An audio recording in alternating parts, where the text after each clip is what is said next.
주님은 나의 최고봉 5월 25일 묵상을 시작하겠습니다.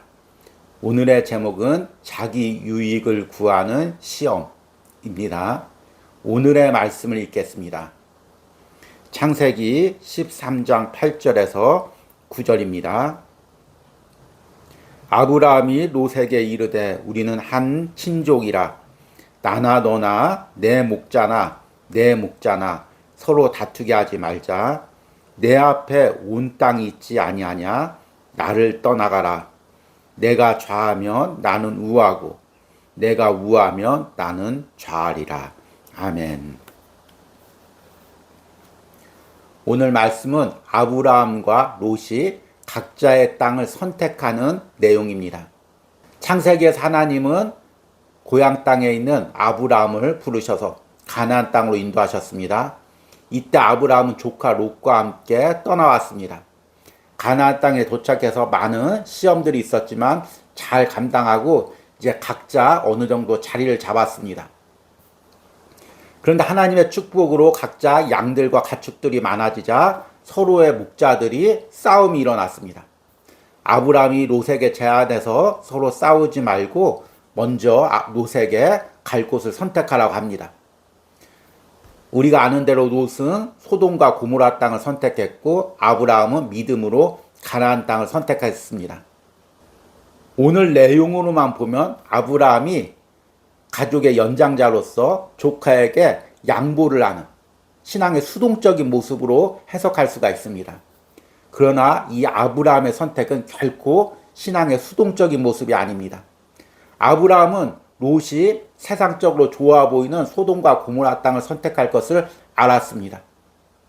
그리고 하나님께서는 인간의 눈으로는 척박해 보이지만 이 가나안 땅에 믿음으로 머무는 것을 기뻐하시는 것도 알았습니다. 만약 조카 롯이 가나안 땅을 먼저 선택했다고 해도 아브라함은 가나안 땅을 선택했을 것입니다. 그랬다면 함께 믿음으로 다시 가나안 땅에 거했겠죠. 이 내용은 아브라함이 어쩔 수 없이 양보하는 그런 내용이 아니라 믿음적으로 결단을 하는 내용입니다. 눈에 보이는 그 이익을 내려놓고 하나님이 기뻐하는 선택을 하는 것입니다. 아브라함의 선택은 오늘 말씀만 보았을 때는 어찌 보면 쉬워 보입니다. 자신의 이익보다 하나님이 기뻐하는 걸 선택하는 것. 당연히 신앙인으로 해야 할 모습으로 보입니다.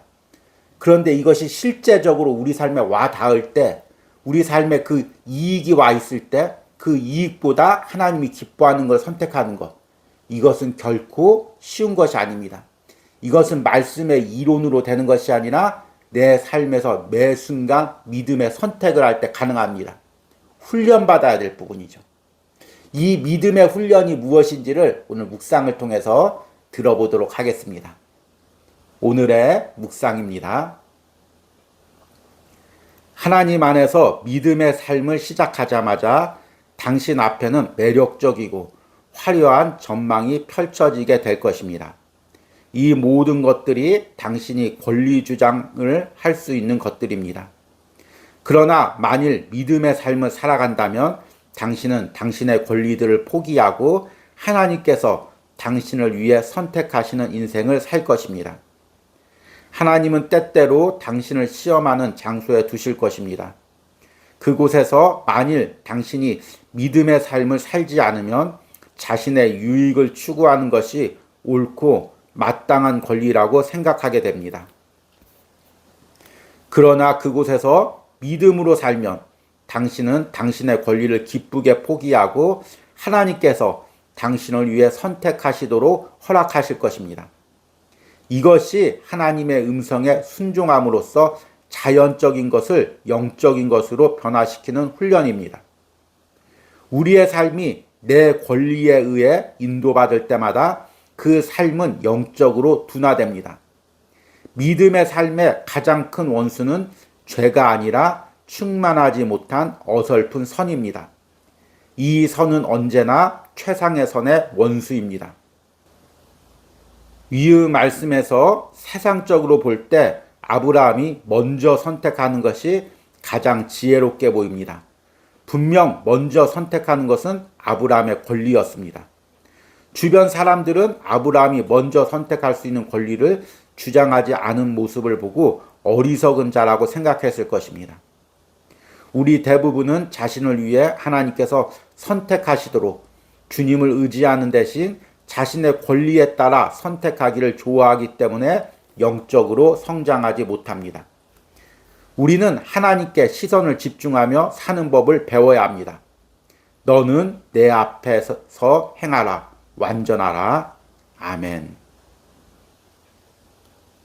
주님은 나의 최고봉 묵상을 하다 보면 저자가 영적인 성장이라는 단어를 많이 사용합니다. 오늘 묵상에도 이 단어가 나와 있죠. 영적인 성장이란 무슨 의미일까요? 다른 말로 하면 신앙적인 성장이겠죠. 이 영적인 성장이란 세상에 눈에 보이는 것보다 하나님이 기뻐하는 것을 깨닫고 눈으로 보고 신앙의 눈으로 보고 그것을 선택할 수 있는 신앙의 성장을 의미하는 것입니다. 사실 우리 신앙의 성장이란 세상 것을 포기하고 하나님을 선택하는 그 능력을 가지는 거죠. 우리가 주일 예배를 드리는 것도 마찬가지입니다. 세상에서 더 즐길 수 있는 시간, 세상에서 더 돈 벌 수 있는 시간을 포기하고 하나님께 예배 드리는 시간을 선택하는 것입니다. 물질을 드리는 것도 마찬가지죠. 이 물질을 가지고 내가 좋은 것을 살 수가 있고 즐길 수가 있고 또 더 많이 벌기 위해서 투자할 수도 있지만 이것을 가지고 하나님께 드리는 것입니다. 이렇게 훈련될 때, 이렇게 예배와 헌신이 훈련될 때 우리가 신앙적으로 성장하는 것입니다. 영적인 성장을 이루는 거죠. 제가 학생들과 청년들을 양육할 때 가장 어려운 부분이 이것입니다. 학생들이 시험 기간이나 고3이 되어서 시험 공부보다 예배를 드리는 것. 이 중요한 선택을 하는 것을 학생들이 많이 어려워합니다. 또 아르바이트나 첫 직장에 가서 어렵게 번 물질을 갖다가 10의 1조를 드린다든지 또는 그 일부분을 드릴 때 이 부분을 참 어려워합니다. 이런 것들이 훈련돼야 신앙적으로 성장될 수가 있죠. 오늘 아브라함에 대한 말씀을 읽었는데요. 하나님이 아브라함을 훈련시키는 과정을 보십시오. 처음에 고향 땅에서 모든 이익을 버리고 광야를 지나가게 하시고 가나안 땅에서도 여러 번 선택을 통해서 점점 믿음의 선택을 하게 됩니다. 그리고 오늘 말씀에는 그 눈에 보이는 화려한 소돔과 고모라 땅보다 믿음으로 가나안 땅을 선택하는 훈련을 하게 합니다. 하나님께서 매 순간 세상적인 이익, 세상적인 권리를 포기하게 하고 믿음의 눈으로 하나님이 기뻐하는 것을 선택하게 하는 훈련을 시키는 것입니다. 그래야 영적인 성장, 신앙의 성장이 있는 것입니다. 하나님 안에서 믿음의 삶을 시작하자마자 당신 앞에는 매력적이고 화려한 전망이 펼쳐지게 될 것입니다. 이 모든 것들이 당신이 권리 주장을 할 수 있는 것들입니다. 그러나 만일 믿음의 삶을 살아간다면 당신은 당신의 권리들을 포기하고 하나님께서 당신을 위해 선택하시는 인생을 살 것입니다. 우리는 내가 가진 시간이나 내가 가진 물질 또 내가 선택할 수 있는 그런 권한들을 당연히 나의 권한이라고 생각합니다. 내 시간이니까 내 물질이니까 내가 가진 권한이니까 내 마음대로 선택할 수 있어. 이렇게 생각할 수가 있습니다.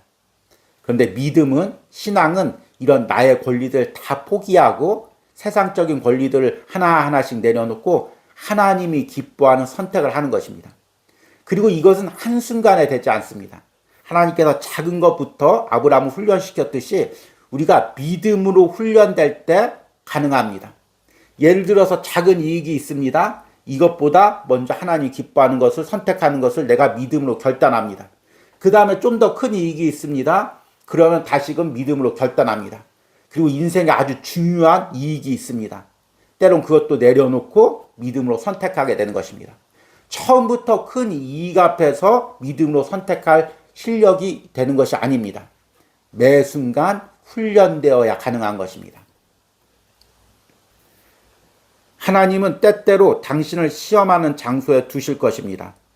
그곳에서 만일 당신이 믿음의 삶을 살지 않으면 자신의 유익을 추구하는 것이 옳고 마땅한 권리라고 생각하게 됩니다. 그러나 그곳에서 믿음으로 살면 당신은 당신의 권리를 기쁘게 포기하고 하나님께서 당신을 위해 선택하시도록 허락할 것입니다. 이것이 하나님의 음성에 순종함으로써 자연적인 것을 영적인 것으로 변화시키는 훈련입니다. 이 과정에서 많은 갈등이 있죠. 가장 크게 느끼는 갈등이 이런 것입니다. 세상 사람들도 이 정도는 다 하는데, 많은 사람들이 다 이 정도는 하는데, 믿는 사람들도 다 이 정도는 하는데, 왜 나만 못하지? 왜 나만 못 누리지? 나도 충분히 이 정도는 누릴 수 있는 거 아니야? 이런 것들. 저자는 이것을 어설픈 선이라고 합니다. 세상과 적당한 선에서 타협하고 하나님을 섬기는 거죠. 아브라함도 이렇게 할 수가 있었겠죠.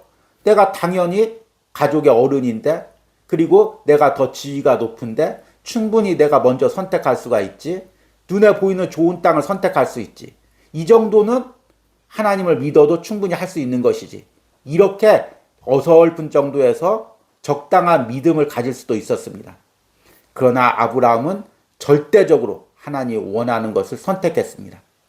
저자는 어설픈 선이 믿음의 가장 큰 원수라고까지 이야기합니다. 우리의 삶이 내 권리에 의해 인도받을 때마다 그 삶은 영적으로 둔화됩니다. 믿음의 삶의 가장 큰 원수는 죄가 아니라 충만하지 못한 어설픈 선입니다. 이 선은 언제나 최상의 선의 원수가 됩니다. 우리는 하나님께 시선을 집중하며 사는 법을 배워야 합니다. 너는 내 앞에서 행하라, 완전하라. 아멘. 여러 번 이야기했듯이 우리 인간은 죄가 있기 때문에 하나님의 완전에 이를 수가 없습니다. 이 땅에 살면서 완전한 선도 이룰 수가 없습니다. 그렇다고 그 완전한 선을 바라보고 다가가는 것을 포기하고 이 정도 선에서 세상 사람들도 이 정도 선에서 사니까 이 정도 선에서 살아야지 이렇게 안주하는 것이 아닙니다. 세상에 안주하는 것이 아니죠. 내가 다다를지 못할지라도 내 안에 죄가 끊임없이 나를 잡아서 내려올지라도 나는 믿음으로 결단하면서 완전한 하나님을 향해서 완전한 선을 향해서 믿음의 몸부림을 치며 사는 것입니다. 그럴 때 우리 안에 영적인 성장, 믿음의 성장이 일어납니다. 이런 은혜가 주님은 나의 최고봉을 묵상하는 모든 10년 가운데 있기를 소망합니다. 오늘의 적용 질문입니다. 내가 다른 사람도 이 정도는 하고 있지라고 생각하면서 유혹받고 있는 신앙의 갈등은 무엇입니까? 참 갈등이 많은 시대죠. 유혹이 많은 시대이고 적당한 선에서 타협하면 살기 쉬운 시대입니다. 그러나 하나님이 원하시는 것이 그것이 아닙니다. 오늘 묵상을 통해서 깨닫고 적용하시는 은혜가 있길 바랍니다. 기도하시겠습니다. 나는 전능한 하나님이라 너는 내 앞에서 행하여 완전하라. 주님, 완전하신 하나님께서 우리도 그 하나님을 닮아 완전하기를 요구하셨습니다. 그럼에도 불구하고 나는 나의 연약함을 탓하며 세상에서 적당한 선에서 타협하고 있는 나의 모습을 봅니다. 하나님, 오늘 이 묵상을 통하여 다시금 믿음으로 결단합니다. 하나님의 완전에 이를 수 없다고 할지라도 내가 그 하나님의 완전하심을 바라보며 매 순간 결단하며 믿음의 선택들을 하기를 원합니다. 주님, 우리 눈에 보이는 작은 이익 때문에 믿음의 선택에 방해되지 않게 하시고 항상 영적인 눈을 열어서 하나님 기뻐하시는 것, 하나님 원하시는 선택을 할 수 있는 우리들이 될 수 있도록 함께하여 주시옵소서. 오늘도 이 묵상 가운데 은혜 주시고 하나님의 마음을 깨닫는 은혜를 허락하여 주시옵소서. 예수님의 이름으로 기도했습니다. 아멘.